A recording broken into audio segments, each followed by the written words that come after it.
ಈ ದಿನ ಪತ್ರಿಕಾಗೋಷ್ಠಿಗೆ ಕರೆಯುವ ಉದ್ದೇಶ ಏನಪ್ಪಾ ಅಂತ ಹೇಳಿದ್ರೆ ಬಹುಶಃ ನಿಮ್ಗೆಲ್ಲರಿಗೂ ಬಹಳ ಒಂದು ಸಂಚಲನ ಮೂಡಿಸಿರುವಂಥ ವಿಚಾರ ಅಂತ ನಾನು ಹೇಳಲಿಕ್ಕೆ ಇಷ್ಟಪಡ್ತೀನಿ.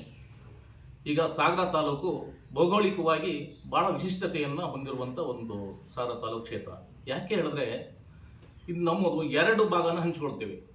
ಒಂದು ದಕ್ಷಿಣ ಕನ್ನಡದ ಬಂದಂಥ ಉಡುಪಿ ಕ್ಷೇತ್ರ ಒಂದು ಜಿಲ್ಲೆ ಕೂಡ ನಮ್ಮ ಅಡ್ಜಸ್ಟೆಡ್ ತಾಲೂಕಿಗೆ ಸಂಬಂಧಪಡುತ್ತೆ. ಹಾಗೆಯೇ ಕಾರವಾರ ಭಾಗದಿಂದನೂ ಕೂಡ ಉತ್ತರ ಕರ್ನಾಟಕನು ಈ ಕಡೆ ಭಾಗಕ್ಕೆ ಸೇರುತ್ತದೆ. ಇದರಿಂದ ಏನಂತ ಹೇಳಕ್ಕೆ ಕಾರಣ ಅಂತ ಹೇಳಿದ್ರೆ ನಮ್ಮ ತಾಲೂಕಿನಲ್ಲಿ ಎಲ್ಲ ವೈವಿಧ್ಯಮಯವಿರುವಂತಹ ಒಂದು ಎಲ್ಲ ಸಮುದಾಯವು ಕೂಡ ಇರುವಂಥದ್ದು, ಹಾಗೆ ಟ್ರೈಬ್ಸ್ ಇರುವಂಥದ್ದು, ಹಾಗೇನೆ ಮಲೆನಾಡಿನ ಈ ವೆಸ್ಟರ್ನ್ ಘಾಟ್ಸ್ ಅಂತ ನಾವು ಪಶ್ಚಿಮ ಘಟ್ಟ ಅಂತ ಏನು ಹೇಳ್ತೀವಿ ಅದನ್ನು ಕೂಡ ಹಂಚ್ಕೊಂಡು ಹೋಗಿರುವಂಥ ಎಲ್ಲ ಒಂದು ಬಹುಸಂಸ್ಕೃತಿ ನಾಡಾಗಿ ನಮ್ಮ ಸಾಗರ ತಾಲೂಕು ಯಾವತ್ತಿಂದನೂ ಕೂಡ ಇದೆ. ಆದ್ರಿಂದ ಇಡೀ ರಾಜ್ಯದಲ್ಲಿ ಸಾಗರ ತಾಲೂಕಿಗೆ ಅದರದ್ದೇ ಆದಂಥ ಒಂದು ವೈಶಿಷ್ಟ್ಯತೆ ಇದೆ, ಒಂದು ಬದ್ಧತೆ ಇದೆ. ಹಾಗೆ ಇಡೀ ರಾಜ್ಯದಲ್ಲಿ ಅದಕ್ಕೊಂದು ಉತ್ತಮವಾದಂಥ ಒಂದು ಸ್ಥಾನಮಾನ ಕೂಡ ಇದೆ.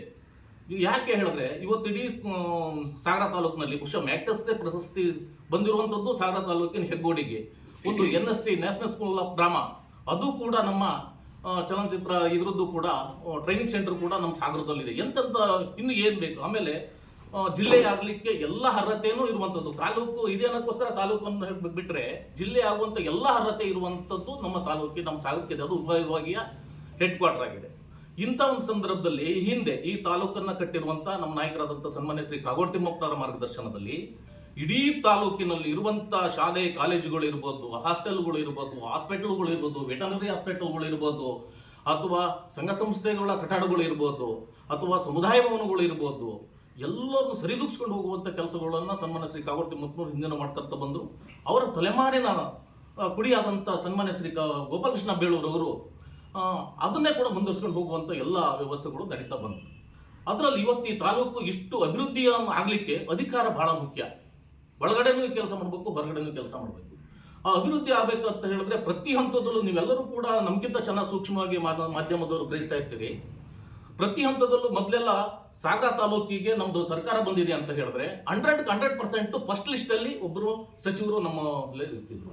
ಇದು ಎಂಥ ದುರಂತ ಆಗಿದೆ ಅಂತ ಹೇಳಿದ್ರೆ ಎಲ್ಲೋ ಒಂದು ಕಡೆಗೆ ನಮ್ಮ ತಾಲೂಕನ್ನ ಎಲ್ಲ ಬಡಪಾಯಿ ಮಾಡುವಂಥ ಒಂದು ಬಹಳ ವ್ಯವಸ್ಥಿತವಾದಂಥ ಸಂಚು ನಡೀತಾ ಇದೆ ಅನ್ನುವಂಥದ್ದು ನಮ್ಮೆಲ್ಲರ ಆತಂಕಕ್ಕೆ ಕಾರಣ ಆಗಿದೆ.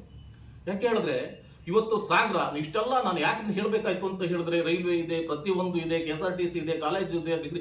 ಇವತ್ತು ಸೊರಬದಿಂದ ಹಿಡಿದು ಶಿಕಾರಿಪುರದಿಂದ ಹಿಡಿದು ಈ ಕಡೆ ಹೊಸನಗರ ನಮಗೆ ಬರುತ್ತೆ. ಈಗ ತೀರ್ಥಹಳ್ಳಿಯಿಂದ ಹಿಡಿದು ಬೇರೆ ಬೇರೆ ಆ ಕಡೆ ಸಿದ್ದಾಪುರ ಎಲ್ಲ ಮಕ್ಕಳು ಕೂಡ ಬಂದು ನಮ್ಮ ಸಾಗರದಲ್ಲಿ ಕಲಿತು ಅವ್ರು ಒಳ್ಳೆ ಸ್ಥಾನಕ್ಕೆ ಹೋಗ್ತಾ ಇದ್ದಾರೆ. ಇಂಥ ಎಲ್ಲ ಇನ್ಫ್ರಾಸ್ಟ್ರಕ್ಚರ್ ಇರುವಂಥ ತಾಲೂಕಿಗೆ ಇವತ್ತು ಒಬ್ಬ ಸಚಿವಗಿರಿ ತಗೊಳ್ಳಿಕ್ಕೆ ನಮಗೆ ಇವತ್ತು ಒದ್ದಾಡ್ತಿದ್ವಿ ಅನ್ನೋದಾದ್ರೆ, ತಿಣುಕ್ತಿದ್ವಿ ಅನ್ನೋದಾದ್ರೆ ಇವತ್ತು ಏನು ಕಾರಣ, ಏನು ಯೋಚನೆ ಆಗಿದೆ? ಅಥವಾ ನಮ್ಮಲ್ಲಿರುವಂಥ ಒಗ್ಗಟ್ಟಿನ ಕೊರತೆ ಆಗಿದೆಯೋ, ಅಥವಾ ಇಲ್ಲ ಬೇರೆ ಯಾವುದಲ್ಲ ಕಾಣಲಾರದ ಕೈಗಳು ತಪ್ಪಿಸುವಂಥ ಕೆಲಸಗಳು ಆಗ್ತಿದೆಯೋ ಗೊತ್ತಿಲ್ಲ. ಆದರೆ ನಾವು ಈ ಸಂದರ್ಭದಲ್ಲಿ ಬಹಳ ಆಗ್ರಹ ಮಾಡ್ತಿದ್ದೀವಿ. ಬಹಳ ವ್ಯವಸ್ಥಿತವಾಗಿ ಈ ತಾಲೂಕಿಗೆ ಸಚಿವಗಿರಿ ಸಿಕ್ಕಲೇಬೇಕಾಗಿದೆ. ಸಿಕ್ಕೋದ್ರಿಂದ ಈ ತಾಲೂಕಿನ ಅಭಿವೃದ್ಧಿಗೆ ಬಹಳ ಅನುಕೂಲ ಆಗುತ್ತೆ. ಯಾಕೆಂದರೆ ಈ ತಾಲೂಕಿನ ಇನ್ನೊಂದು ಕಡೆಗೆ ಸಾಗರದಲ್ಲಿ ಎಲ್ಲ ಪಕ್ಷಾತೀತವಾಗಿ ಎಲ್ಲ ಮುಖಂಡರುಗಳು ಸೇರಿ ಸಾಗರವನ್ನ ಜಿಲ್ಲಾ ಮಾಡಬೇಕು ಅಂತ ಒತ್ತಡ ಕೂಡ ಒಂದು ಸೈಡ್ ತರ್ತಾ ಇದ್ದಾರೆ. ಅದು ಕೂಡ ಇವತ್ತು ಈ ನಮ್ಮ ತಾಲೂಕಿಗೆ ಸಚಿವಗಿರಿ ಸಿಕ್ಕಿದ್ರೆ ಖಂಡಿತವಾಗೂ ಕೂಡ ತಾಲೂಕು ಇನ್ನೂ ಮೇಲ್ಮಟ್ಟಕ್ಕೆ ಅಭಿವೃದ್ಧಿ ಆಗ್ತದೆ. ಅವಾಗ ಜಿಲ್ಲೆ ಆಗುವಂಥ ಎಲ್ಲ ಲಕ್ಷಣಗಳು ಕೂಡ ಕಂಡು ಬರುತ್ತೆ. ಆಮೇಲೆ ಇಲ್ಲಿರುವಂಥ ಮೂಲಭೂತ ಸಮಸ್ಯೆಗಳು ಯಾಕೆ ಇದನ್ನ ಹೇಳಿದೆ ಮೊದಲೇ ಅಂತ ಹೇಳಿದ್ರೆ, ಇವತ್ತು ಬಹುಸಂಸ್ಕೃತಿ ಉಳಿದಿರುವಂಥ ಇದರಲ್ಲಿ ಇವತ್ತು ಬಹಳ ದೊಡ್ಡ ಸಮಸ್ಯೆಗಳಿದ್ದಾವೆ ಸಾಗರ ತಾಲೂಕಿಗೆ. ಈಗ ನೋಡಿ, ಹೊಸನಗರ ಮತ್ತೆ ಸಾಗರ ನಾವು ಏನಾಗಿದ್ವಿ ಅಂತ ಹೇಳಿದ್ರೆ ಈ ಲಿಂಗನಮಕ್ಕಿ ಬ್ಯಾಕ್ ವಾಟರ್ನಿಂದ ಅನೇಕ ರೀತಿಯ ಸಮಸ್ಯೆಗಳನ್ನ ಇವತ್ತು ನಮ್ಮ ತಾಲೂಕಿನ ಜನ ಮತ್ತು ಹೊಸನಗರ ತಾಲೂಕಿನ ಈ ಕಾನ್ಸ್ಟಿಟ್ಯೂನ್ಸಿಯ ಜನ ಅನುಭವಿಸ್ತಾ ಇದ್ದಾರೆ. ಒಂದು KPC KEB ಲ್ಯಾಂಡಿನಿಂದ ಕಳ್ಕೊಂಡಂಥವ್ರು ಒಂದು, ಇನ್ನೊಂದು ಈ ಫಾರೆಸ್ಟ್ FRA ಕಾಯ್ದೆಯಲ್ಲಿ ಇನ್ನೊಂದಿಷ್ಟ ಆಗಿದ್ದು. ಆಮೇಲೆ ಈಗ ಬಂದಿರುವಂಥ ಒಂದು ಡೀಮ್ಡು ಈ ಪರಿಭಾವಿತ ಅರಣ್ಯ ಅಂತ ಹೇಳಿ ಇರುವಂಥ ಸರ್ಕಾರಿ ಜಮೀನು ರೆವಿನ್ಯೂ ಲ್ಯಾಂಡನ್ನು ಕೂಡ ಪರಿಭಾವಿತ ಅರಣ್ಯ ಅಂತ ಮಾಡುವಂಥ ವ್ಯವಸ್ಥಿತವಾದಂಥ ಹುನ್ನಾರ ನಡೀತದೆ. ಇದ್ರ ಬಗ್ಗೆ ಬಹಳ ದೊಡ್ಡ ಮಟ್ಟದಲ್ಲಿ ಧ್ವನಿ ಎತ್ತಬೇಕಾಗಿದೆ. ಜನರಿಗೆ ಒಂದು ಬದುಕನ್ನು ಕಟ್ಟಿಕೊಡ್ಬೇಕಾಗಿದೆ. ಜನರಿಗೆ ಬದುಕನ್ನು ಕಟ್ಟಿಕೊಡ್ಬೇಕು ಅಂತ ಹೇಳಿದ್ರೆ ಏನಾಗಬೇಕು? ಒಂದು ಅಧಿಕಾರ ಬೇಕು. ಅಧಿಕಾರ ಇವತ್ತು ಅದೇ ಒಬ್ಬ ಸಚಿವರಾಗಿದ್ರೆ ಬಹುಶಃ ನಮ್ಮ ಶಾಸಕರು ಬಹಳ ವ್ಯವಸ್ಥಿತ ಬಹಳ ಚೆನ್ನಾಗಿ ಮಾತಾಡ್ತಾ ಇದ್ದಾರೆ. ಎಲ್ಲ ಕಡೆಯೂ ಕೂಡ ಕೇಳಿದೀವಿ, ಎಲ್ಲರನ್ನೂ ಹೊರಡ್ರು ಮಾಡ್ತಾರೆ, ಕೇಳ್ತಾರೆ, ಎಲ್ಲ ಮಾಡ್ತಾರೆ. ಅದೇ ಒಬ್ಬರು ಸಚಿವರಾಗಿದ್ರೆ ಬಹುಶಃ ನಾವು ಇವತ್ತೇನು ಹೇಳ್ತಾ ಇದೀವಲ್ಲ, ಈ ಸಮಸ್ಯೆಗೆಲ್ಲ ಪರಿಹಾರ ಬಹಳ ಆದಷ್ಟು ಬೇಗ ಆಗ್ತಿತ್ತು ಅನ್ನುವಂಥದ್ದು ನಮ್ಮ ಅಭಿಪ್ರಾಯ ಇದೆ. ಆದ್ದರಿಂದ ನಾವು ಈ ಸಂದರ್ಭದಲ್ಲಿ ನಾವು DCC ಏನು ನಾವು ಡಿಸ್ಟ್ರಿಕ್ಟ್ ಕಾಂಗ್ರೆಸ್ ಕಮಿಟಿ ಏನಿದೆ, ಇವತ್ತು ಯಾಕೆ ಒಬ್ರು ಏನು ಮಾತಾಡ್ತಾ ಇಲ್ಲ ಅನ್ನುವಂಥದ್ದನ್ನ ನಾವು ಪ್ರಶ್ನೆ ಮಾಡಬೇಕಾಗಿದೆ. ಒಂದು ಒತ್ತಡ ಕೊಡ್ಬೇಕಲ್ಲ. ಒಂದು ಕೊನೆ ಪಕ್ಷ ಈಗ ನಮ್ಗೆ ಯಾರೋ ಬಂದು ಇಲ್ಲ ನೀವು ಒಂದು ಪ್ರೆಸ್ ಮೀಟ್ ಮಾಡ್ರಿ, ಒತ್ತಡ ತರ್ರಿ ಅಂತ ನಮ್ಗೆ ಹೇಳಿದಾರ? ನಮ್ಮ ಬದ್ಧತೆ ತೋರಿಸ್ಬೇಕಾಗಿದೆ.